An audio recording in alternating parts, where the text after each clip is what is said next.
Documentos de porte obrigatório, condutor e veículo. Podem grifar os dois primeiros pontos. A autorização para conduzir ciclomotor, a ACC, a permissão para dirigir a PPD ou a Carteira Nacional de Habilitação, no original ou a versão digital, que é a CNH-E. Certificado de Registro e Licenciamento do Veículo, que é o CRLV, ou Certificado de Licenciamento Anual, que é o CLA, impresso, página única, formato A4, ou versão digital, CRLV-E. Para transitar em outro país, o condutor deverá portar obrigatoriamente a versão impressa. Pessoal, para estar portando ali no direito de dirigir, então, a habilitação ou a ACC ou a PPD, cai mais a PPD ou a CNH e o CRLV. Então, os documentos de porte obrigatório.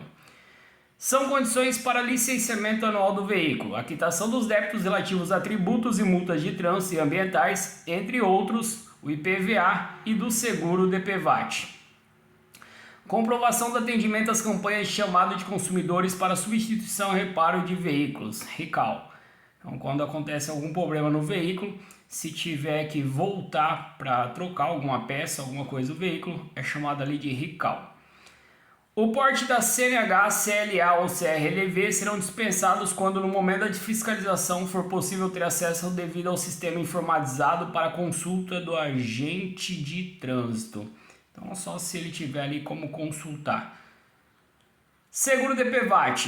Como o próprio nome diz, indeniza vítimas de danos pessoais causados por veículos automotores de vias terrestres. Indenização por morte, morte de motoristas, passageiros ou pedestres provocada por veículos automotores de via terrestre ou cargas transportadas por esses veículos em atropelamentos, colisões e outros tipos de acidentes. Os beneficiários são os herdeiros da vítima. Indenização por invalidez permanente. Invalidez permanente total ou parcial decorre de acidentes envolvendo veículos automotores de vias terrestres ou cargas transportadas por esses veículos. O beneficiário é a própria vítima do acidente. Reembolso de despesas médico-hospitalares. Reembolso de despesas médico-hospitalares pagas por pessoa física ou jurídica pelo tratamento de lesões provocadas por veículos automotores ou por cargas transportadas por esses veículos. O valor do reembolso varia conforme a soma das despesas comprovadas. O beneficiário é a própria vítima ou um terceiro a quem a vítima tenha cedido o direito de reembolso. Maiores informações no site do DPVAT Seguro. Condutor estrangeiro. Condutor de veículo oriundo de país estrangeiro a nele habilitado, desde que penalmente imputável no país, poderá dirigir no Brasil no prazo máximo de 180 dias, respeitada a validade da habilitação de origem. Após esse prazo, deverá submeter seus exames de avaliação psicológica e aptidão física e mental nos termos do artigo 147 do CTB. Permissão internacional para dirigir é a emissão da permissão para que um brasileiro possa dirigir no exterior. A PID pode ser requerida por condutores habilitados em qualquer categoria, com exceção da autorização para conduzir ciclomotores. O prazo de validade da PID será de no máximo 3 anos, da data de sua emissão ou até a data de expiração da validade da CNH, o que ocorrer primeiro, observado o limite máximo de 3 anos. Informe-se no consulado do país em que deseja dirigir sobre as exigências locais. Categorias de habilitação. Pode grifar os dois primeiros pontos, depois do outro lado vai ter muita informação para grifar. Há 5 tipos de categorias de habilitação que variam de acordo com a finalidade e o grau de responsabilidade exigido por alguns veículos. Os candidatos poderão se habilitar nas categorias de A a E, sendo as categorias A e B para a primeira habilitação. Os candidatos poderão requerer simultaneamente a ACC e habilitação na categoria B, bem como requerer habilitação em A e B. ACC. Especificação: ciclomotores. Bicicletas dotadas originalmente de motor elétrico auxiliar, bem como aquelas que tiverem dispositivo motriz agregado posteriormente à sua estrutura, em que se verifique ao menos uma das seguintes situações.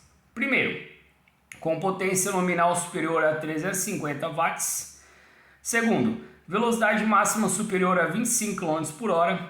Terceiro, funcionamento do motor sem a necessidade de o condutor pedalar. Quarto, dispor de acelerador ou de qualquer outro dispositivo de variação manual de potência. Categoria A, cai bastante em teste. Veículos automotores elétricos de 2 ou 3 rodas com ou sem carro lateral. Cai desse jeito em teste. Ou semi-reboque, especialmente projetada para uso exclusivo desse veículo. Todos os veículos abrangidos pela CC. Observação, não se aplica a quadriciclos, cuja categoria é a B. Categoria B. Pode grifar as 3 primeiras linhas. Veículos automotores elétricos não abrangidos pela categoria A, cujo peso bruto total não exceda 3.500 kg e cuja lotação não exceda 8 lugares, excluído o condutor. Então a categoria B, ela limita passageiro e limita carga. Categoria C, pode grifar as 2 primeiras linhas. Veículos automotores elétricos utilizados em transporte de carga, cujo peso bruto total exceda 3.500 kg. Então, categoria C, quando exceder carga, categoria C. Categoria D, pode grifar o primeiro ponto com as 2 linhas e o segundo ponto. Veículos automotores elétricos utilizados no transporte de passageiros, cuja lotação exceda 8 lugares, excluído o condutor. Veículo destinado ao transporte escolares, independentemente da lotação.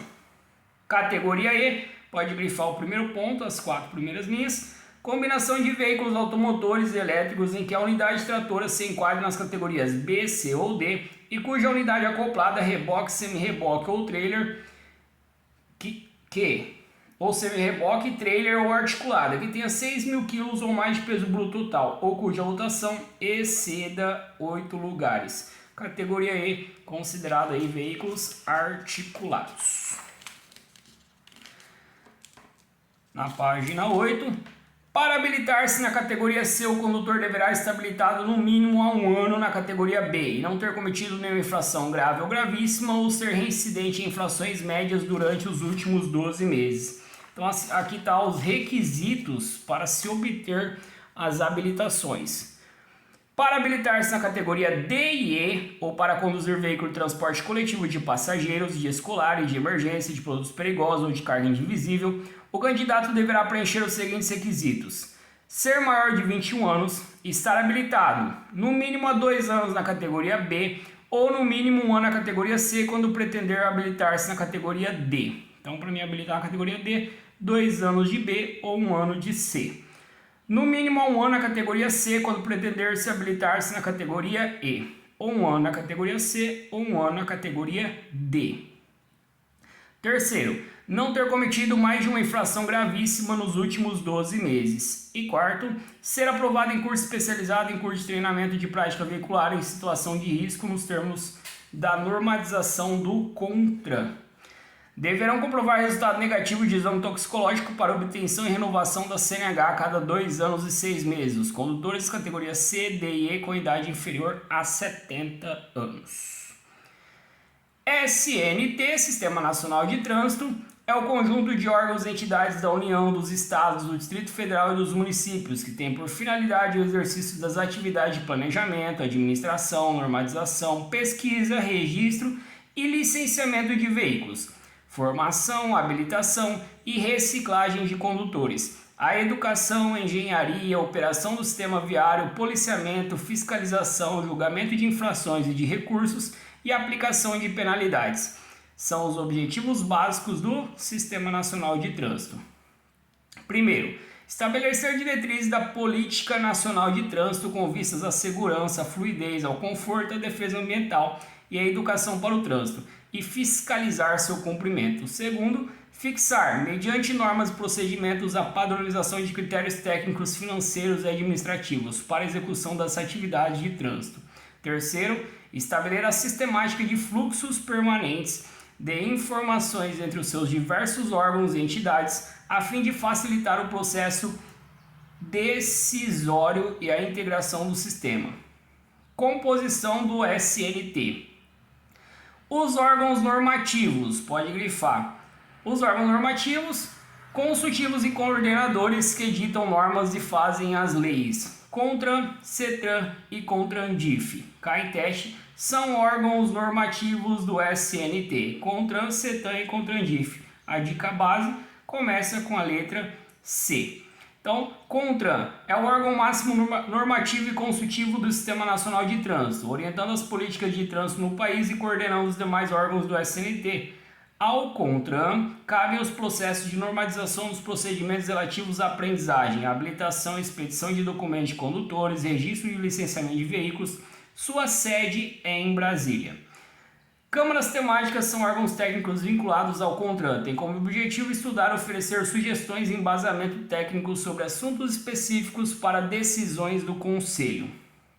CETRAN é o órgão máximo normativo, pode grifar, é o órgão máximo normativo, consultivo e coordenador do SNT, na área de atuação do seu respectivo estado. Cada estado possui seu conselho com a sede na capital do estado.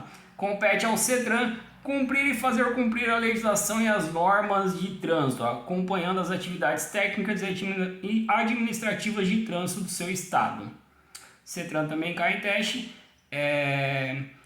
Em segunda instância, julgamento de infrações. Aí a gente vai ver lá depois na Jari.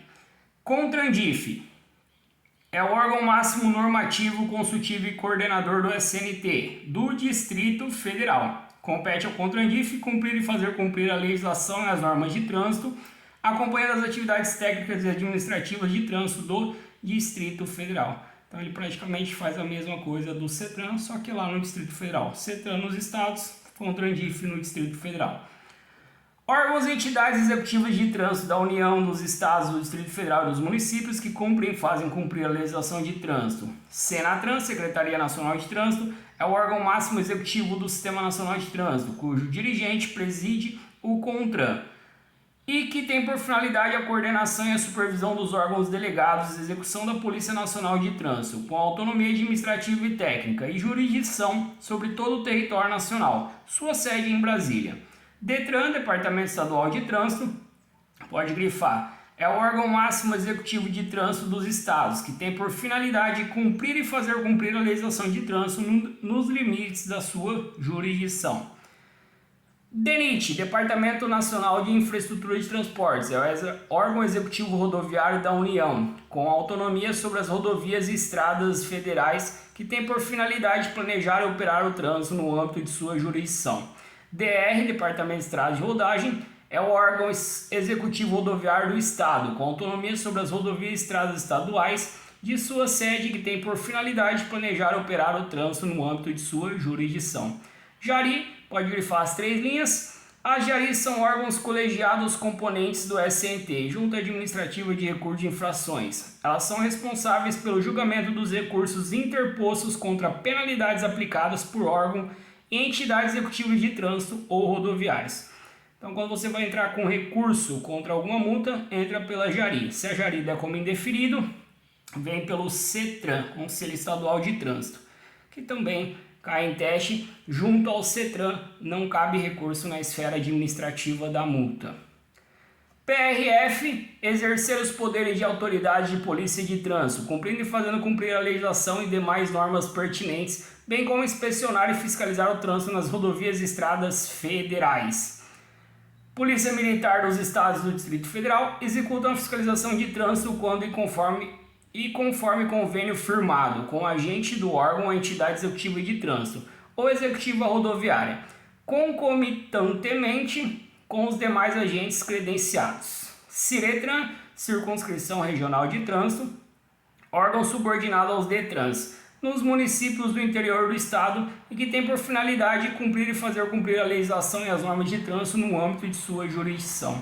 Então aqui em Cianorte a gente tem uma CIRETRAN. Departamento Municipal de Trânsito planeja, coordena e gerencia as ações para a implementação das políticas municipais de transporte, trânsito e de infraestrutura viária. Planeja, executa e regulamenta a utilização de interdições das vias públicas, além de promover ações educativas. Nas cidades integradas ao Sistema Nacional de Trânsito, é de responsabilidade das prefeituras, por meio dos órgãos municipais de trânsito, as tarefas de sinalização, fiscalização, aplicação de penalidades e educação de trânsito.